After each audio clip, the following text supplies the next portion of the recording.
ನಮಸ್ಕಾರಗಳು. ನಾನು ನಜೀರ್ ಅಹಮದ್ ಚೋರ್ಗಸ್ತಿ, DMS ನ್ಯೂಸ್ಗೆ ಸ್ವಾಗತ.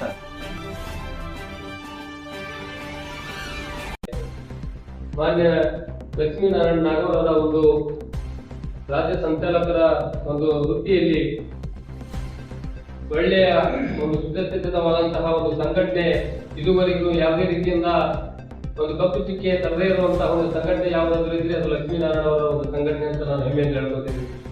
ಸುಮಾರು ವರ್ಷಗಳಿಂದ ತಾಳಿಕೋಟಿ ಪಟ್ಟಣದಲ್ಲಿ ಕೂಡ ಇವತ್ತು ದೇವೇಂದ್ರ ಹಾಲಿಮನಿಯವರು ಹಾಗೂ ಮುಸ್ತಫಾ ಜಮಲಕರ್ ಆಗಿರ್ಬೋದು ಮತ್ತು ನಾಗೇಶ್ ಕಟ್ಟಿಮನಿಯವರಾಗಿರ್ಬೋದು, ತಾಳಿಕೋಟೆಯ ಎಲ್ಲ ಸಮಸ್ತ ಏನು ಸಂಚಾಲಕರು, ಗ್ರಾಮ ಸಂಚಾಲಕರು, ಪದಾಧಿಕಾರಿಗಳ ಏನು ಒಂದು ನೇತೃತ್ವದಲ್ಲಿ ಒಂದು ಟೀಮ್ ರಚನೆಯಾಗಿತ್ತು. ಆ ತಂಡದ ಎಲ್ಲ ಸದಸ್ಯರಿಗೆ ನಾನು ಅಭಿನಂದನೆಗಳನ್ನು ಸಲ್ಲಿಸ್ತೀನಿ. ಯಾಕಂತಂದ್ರೆ ಈ ಒಂದು ಭಾಗದಲ್ಲಿ ಕೂಡ ನಾವೆಲ್ಲರೂ ನಮ್ಮ ಪರಿಶ್ರಮದಿಂದ ಇವತ್ತು ಸಂಘಟನೆ ಉನ್ನತ ಮಟ್ಟಕ್ಕೆ ನಾವೆಲ್ಲರೂ ಕೊಂಡೊಯ್ದಿದ್ದೀರಿ. ಇವತ್ತಿನವರೆಗೂ ತಾಳಿಕೋಟಿ ಒಂದು ಸಂಘಟನೆಯಲ್ಲಿ ಯಾವುದೇ ರೀತಿಯ ಕಪ್ಪುಚುಕ್ಕೆ ತರುವಂತ ಕೆಲಸ ನೀವು ಮಾಡಿಲ್ಲ ಅಂತಕ್ಕಂಥದ್ದು ಹೆಮ್ಮೆ ಕೂಡ ನಮಗಿದೆ.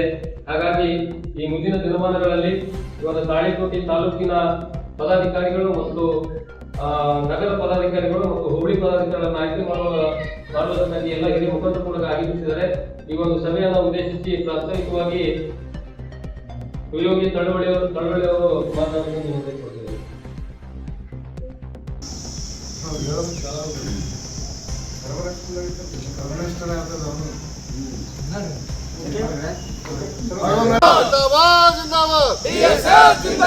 ಲಕ್ಷ್ಮೀನಾರಾಯಣ ನಾಗರ್ ಅವ್ರಿಗೆ ಜಯವಾಗಲಿ.